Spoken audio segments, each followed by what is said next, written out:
Hello welcome back guys, कैसे हैं आप लोग। तो आज हम डिस्कस करेंगे कोऑर्डिनेशन केमिस्ट्री के कुछ इम्पोर्टेंट क्वेश्चंस जो कि पीवाईक्यू है, टीजीटी पीजीटी केमिस्ट्री और 11th-12th के लिए भी बहुत ही इम्पोर्टेंट है। तो हमारा जो पहला क्वेश्चन होगा, क्वेश्चन नंबर 1, वो हमारा है the IPSC name of this compound is. यहाँ पे आप देख सकते हैं 5 एमीन लगे means penta amine chloro cobalt, penta amine chloro cobalt oxidation state third chloride. तो जो हमारा ऑप्शन नंबर ए है वो बिल्कुल करेक्ट हो जाएगा। ठीक है, ये तो आपको पता है, पॉजिटिव पार्ट की नंबरिंग पहले करते हैं। तो एमीन लगा है और क्लोरो लगा है। एमीन अल्फ़ाबेटिकली पहले आता है, एमीन 5 लगे हैं इसलिए पेंटा, और NH3 को एमीन बोलते हैं तो पेंटा एमीन। Cl लगा है क्लोरो, फिर CO cobalt oxidation state third, और Cl2 बाहर है उसके लिए chloride. Option A will be correct. Move करते हैं क्वेश्चन नंबर 2 की तरफ। Question number 2, according to crystal field theory is high spin, low spin, both, none. ठीक है, इस पे क्वेश्चन में कुछ मिस प्रिंटिंग है। तो हाई स्पिन वो होता है, ठीक है, हाई स्पिन कंपाउंड वो होता है जिसमें जनरली, ठीक है, वीक लिगेंड लगे होते हैं, और लो स्पिन वो होता है जिसमें जनरली स्ट्रॉन्ग लिगेंड जैसे CN टाइप्स के लगे होते हैं। ठीक है, तो इस क्वेश्चन में कुछ मिस प्रिंटिंग है, बस इतना ध्यान रखना, हाई स्पिन में वीक और लो स्पिन में स्ट्रॉन्ग लिगेंड।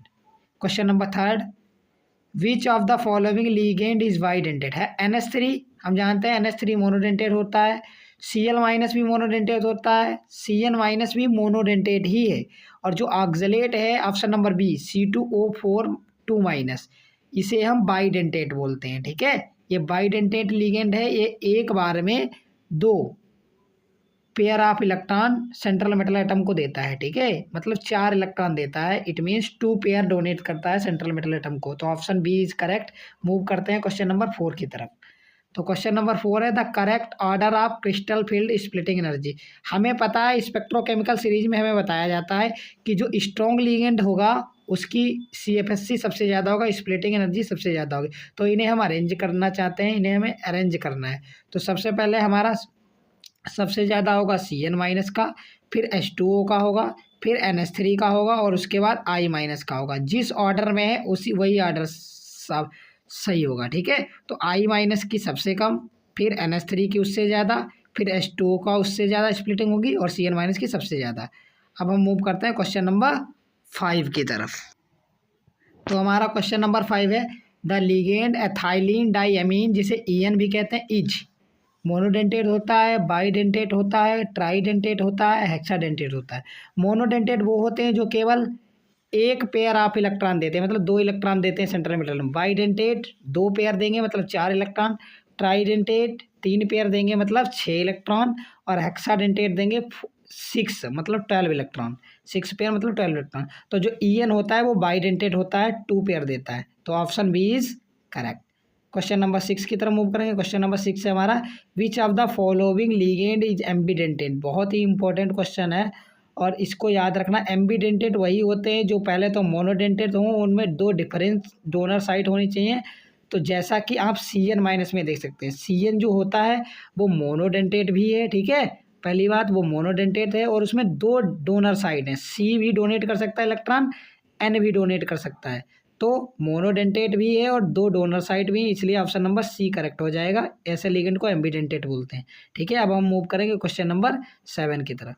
क्वेश्चन नंबर 7 है the ligand field strength order. मैंने अभी बताया था Cn- का सबसे ज़्यादा होता है, उसके बाद Cl-, फिर Br-, फिर I-। ठीक है, और इसमें तो Cn- का कम दिया है ऑप्शन बी में, तो वो गलत हो जाएगा। ऑप्शन सी में Cn- का कम दिया है, ये भी गलत हो जाएगा। नन वाला तो गलत है ही, तो ऑप्शन ए इज करेक्ट। ठीक है, Cn- बहुत ही स्ट्रॉन्ग लिगेंड होता है, इसलिए उसकी स्प्लिटिंग सबसे ज़्यादा होगी, फिर Cl-, फिर Br-, फिर I-। तो ऑप्शन ए जो हमारा है वो करेक्ट हो जाएगा। ठीक है, याद रखना। अब हम मूव करेंगे अपने क्वेश्चन नंबर 8 की तरफ। क्वेश्चन नंबर 8 हमारा है the chelate effect increases the. हमें पता है when a polydentate ligand is attached to central metal atom then different type of ring type structure are present.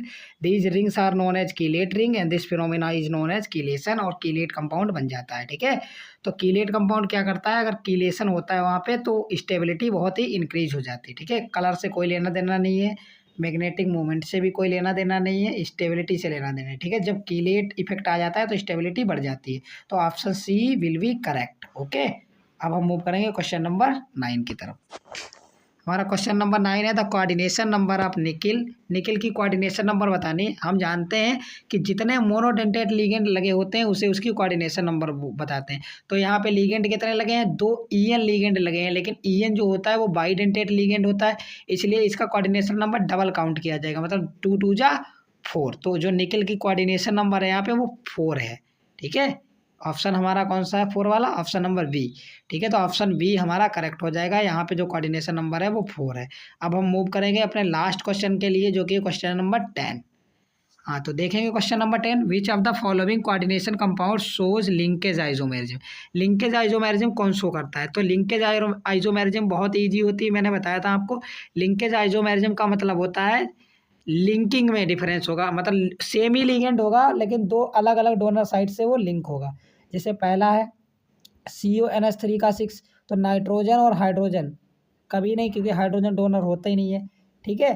ईएन में भी सेम ही होता है, तो ईएन भी नहीं हो सकता, H2O भी नहीं हो सकता, तो NO2 में 2 डिफरेंट डोनर साइड हैं, तो ऑप्शन हमारा जो NO2 वाला है वो करेक्ट हो जाएगा, ठीक है।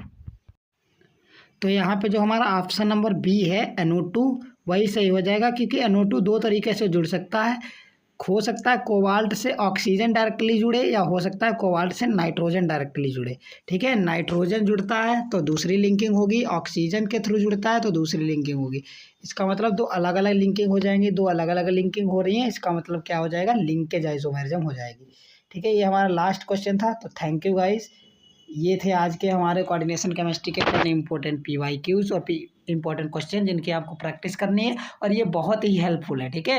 अगर आपको वीडियो अच्छा लगा हो तो चैनल को हमारे सब्सक्राइब करें, वीडियो को लाइक करें। तब तक के लिए पढ़ाई करते रहें, मिलेंगे नेक्स्ट वीडियो लेक्चर में। Thank you guys, have a nice day.